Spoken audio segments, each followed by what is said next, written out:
name is Juliette Piazza, and I am a customer service assistant in the housing department. I've struggled with depression for about years now, and recently have started to experience some, which I've not experienced before. So that was a bit challenging, but it impacts personal and professional life. It takes a toll on my self-confidence. It makes it really hard for me to feel worthy and capable. Since I've been depressed for so long, that's sort of how my brain is sort of wired now.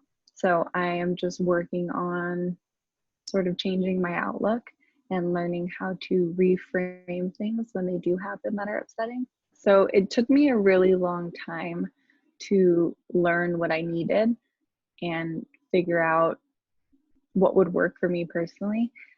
But I realized that I really benefit from spirituality.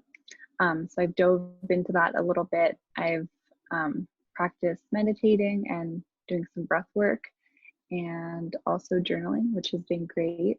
I do also see a therapist, and I've seen many different kinds of therapists, some that are a little not unorthodox, but that tend to be more spiritual.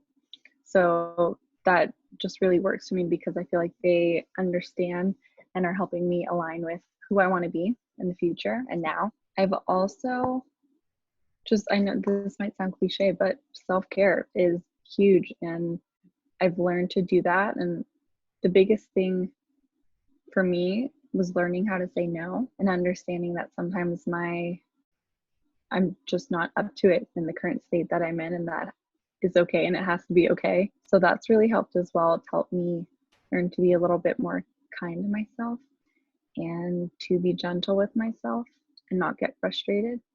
Well, I find it extremely hard to, speak to my manager or my supervisors and say, you feel like, I guess you feel like you sort of have to explain yourself.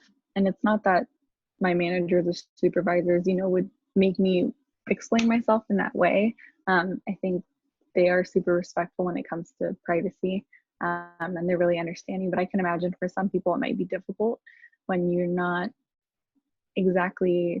either not comfortable with saying what's really going on and why you need some extra time, or you fear that you will be sort of rejected or shamed a little bit because it's not a physical ailment. It's something that's happening within you that is not visible to other people. So I guess, just reminding everyone to be conscious of that and understanding of that. Personally, I've been told in my life, when I've opened up to people about my depression, that I just wasn't being grateful and that I should be a little bit more appreciative of what I have in my life. And it was devastating to hear that. I know that there's so much hesitation when it comes to getting help. I felt it myself for years. I was also a lot younger. That had something to do with it. But, even now, I still sometimes feel that resistance. And from what I've learned, getting help is actually so empowering. With my experience with mental illness, it felt like it took away a lot of my power. It felt like I really didn't have control over my thoughts, my feelings, and in turn, my life. And it made me feel really small and meek.